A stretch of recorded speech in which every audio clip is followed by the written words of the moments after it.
Can't wait to skate it tomorrow. Yeah.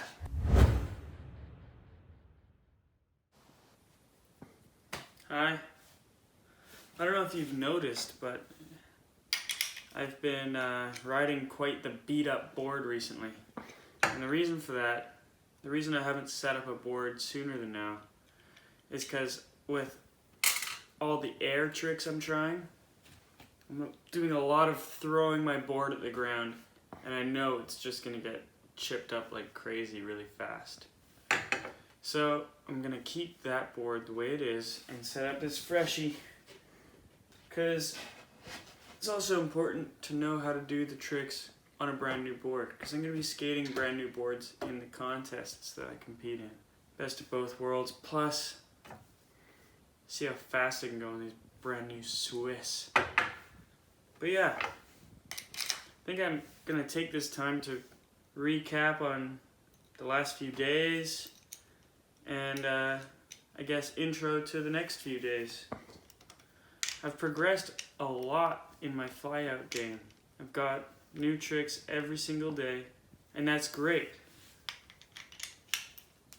But it's just the first baby step in a long process. Getting a flyout trick is not going to help me in the contest. I've said that before, and I'm saying it again. The reason for me practicing these flyout tricks to flat or to barely any of a quarter pipe is so that I can master them, get them every try. And once they're every try, then I can throw them into the bowl and do it properly over hips and actually be able to do better in competitions and replace old tricks with new tricks. And that's the whole goal of this, to get new tricks that are on a higher level in a different category than anything I've done in the past. Another thing I think we're gonna do in these next few days is we're gonna get on a phone call. I don't know if we'll record it or just talk about it, but get on a phone call with my coach, Sean Hayes, and I'm gonna get him to help me organize some practicing sessions. So far it's just semi-me winging it and going out with a trick in mind and perhaps learning a completely different trick that day. And I'm going to call Sean to help keep me in check and help me figure out what I can be practicing besides what comes naturally. Sometimes having that second opinion from a person that you trust is really, really important. And you know, you can't really do anything by yourself.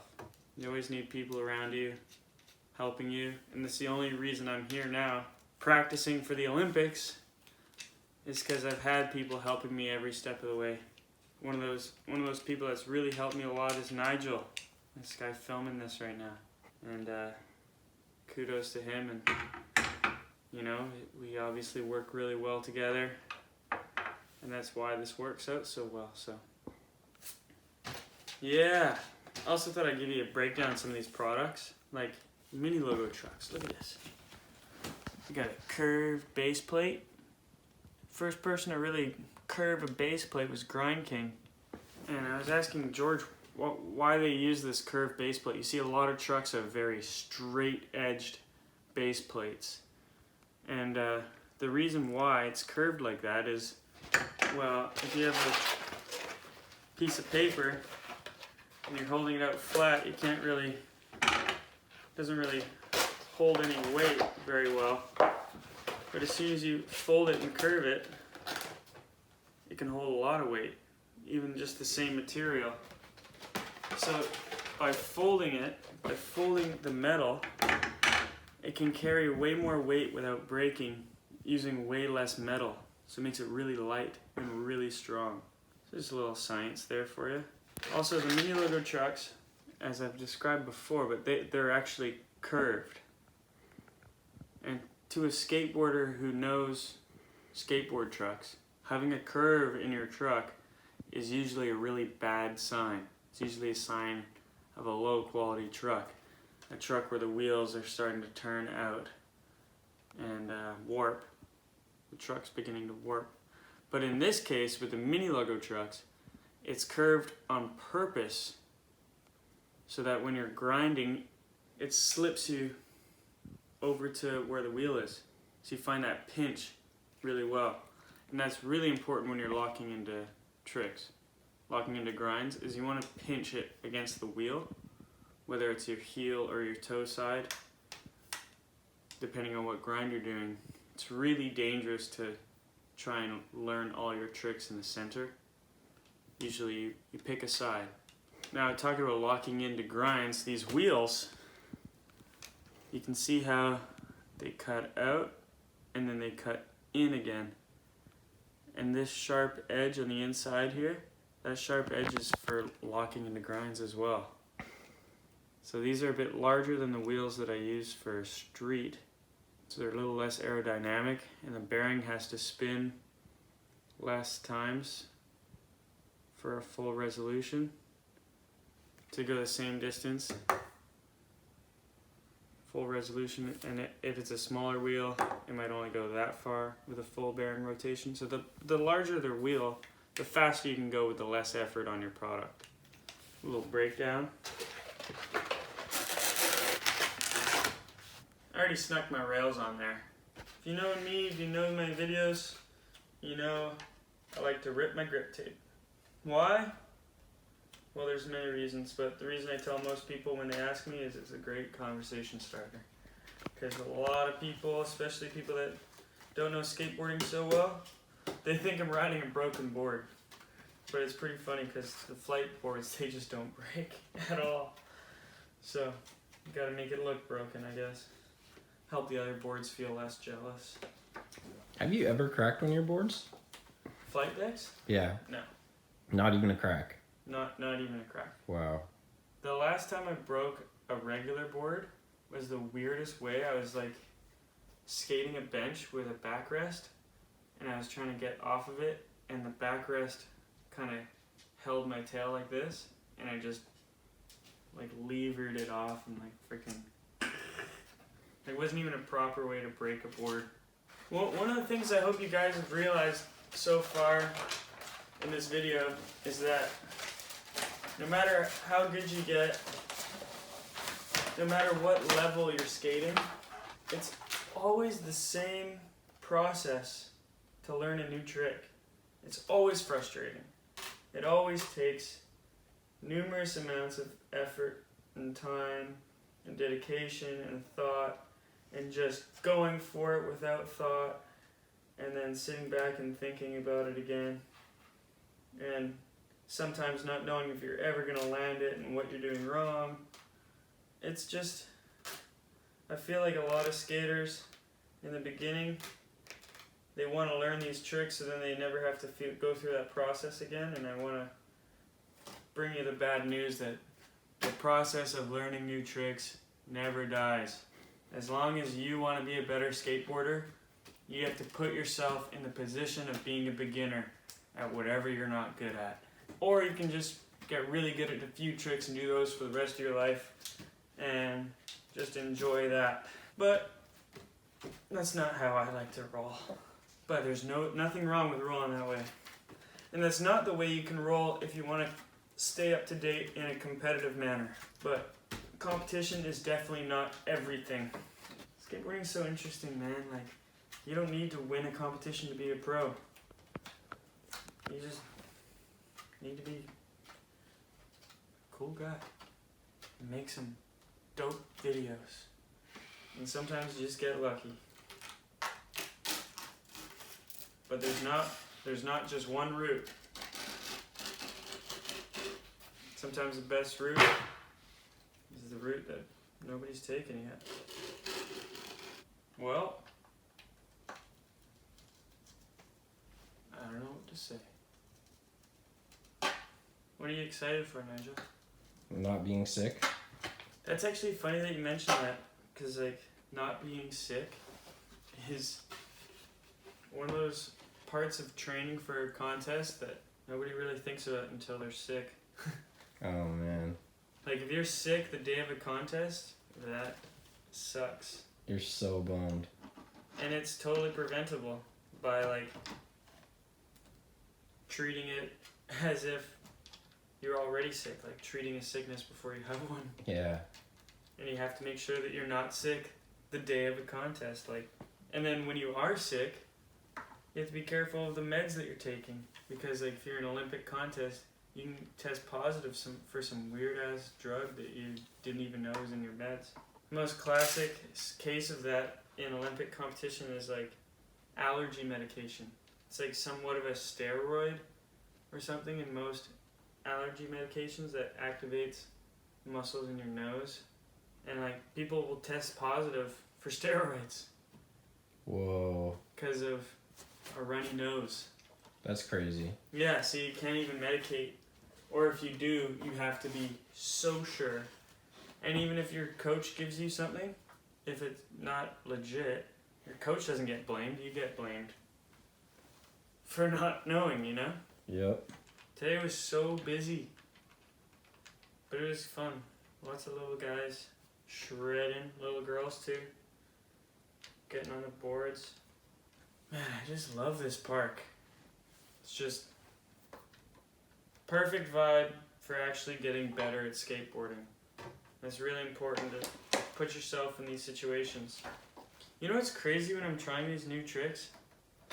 Is like, I feel like I know if I'm gonna land it before I even try it, you know? And sometimes you just gotta huck yourself even though you don't think you're gonna land it, because it's gonna help you get enough research so that you know how to land it the next time.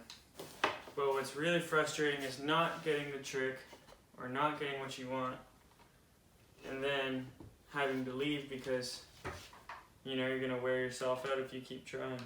And that's really important to be able to say no like that. You know, it's really hard. I had struggled today saying no to the trick that I was trying because I thought for sure after every one I landed, I was like, okay, I got this. Like, I landed it, felt so easy, and then the next one doesn't feel that easy, and you end up wearing yourself out. But today I got lucky, and I'm gonna try not to get so hyper-focused on one thing in the future. You know, it was actually Stacy Peralta that really helped me decide to learn these tricks, because he was saying, well, what are you going to bring new to the table? And I was like, oh, I was working on some 540s, and I was thinking about some other tricks, and he's like, well, you know what, Andy? One thing that I noticed that you never do is flip your board. I think you should flip your board. And I was like, yeah, that makes a lot of sense. One thing I don't do either is 540s, and he's like, yeah, but Andy, if you learn how to 540, that's a 540. But if you learn how to flip your board, that's a whole new realm of tricks to learn. And I didn't realize how right he was until I learned 3 different flipping my board tricks in 3 days. It's definitely opened up a realm that I had no experience in before. And now I feel like I can over time, as I get better at these tricks, other tricks are going to come more naturally, and I won't have to spend as much time working on them as I'm working on these ones. But I'm talking long term. But he was right. Stacy was right. I think flip tricks are my next step in bowl skating. Is it already done? Dang. Beautiful. Beautiful. Steve Caballero wheels. Can't wait to skate it tomorrow. Let's get it.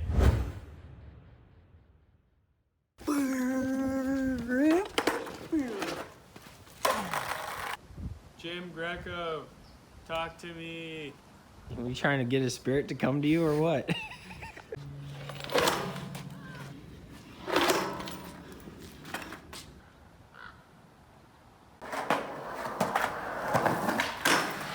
Oh, that's so slick.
Hey,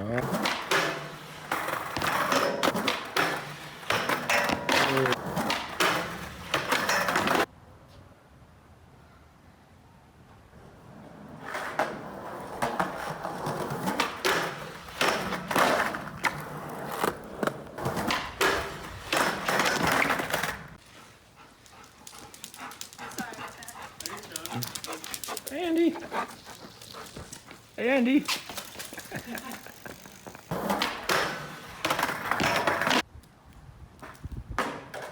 Here, right here. Got it.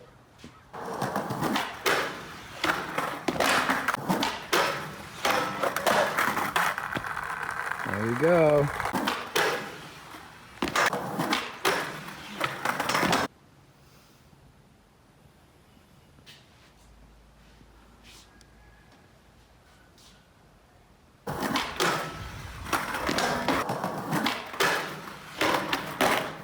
Soak in the colors, the environment. Look, it's so beautiful.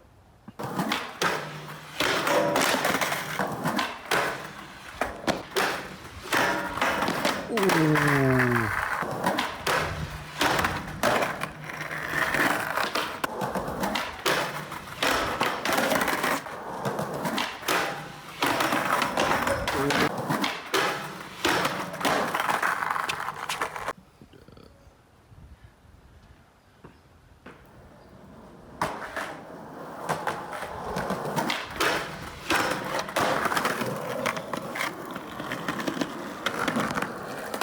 How's the best one so far?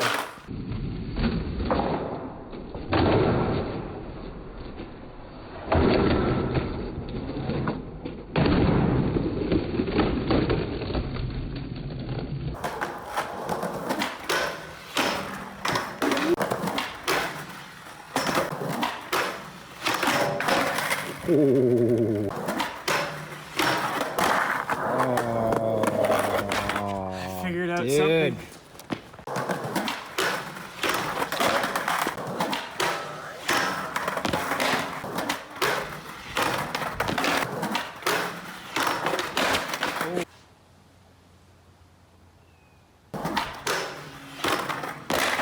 Just wait. Do it right.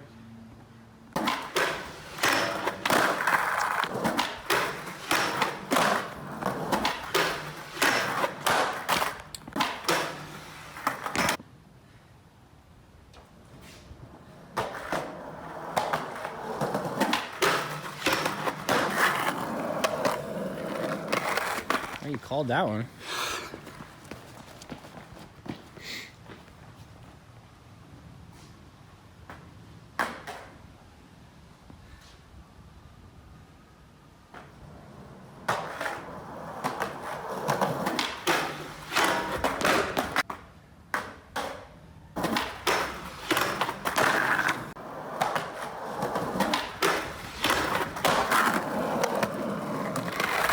So far, the first one's still the best.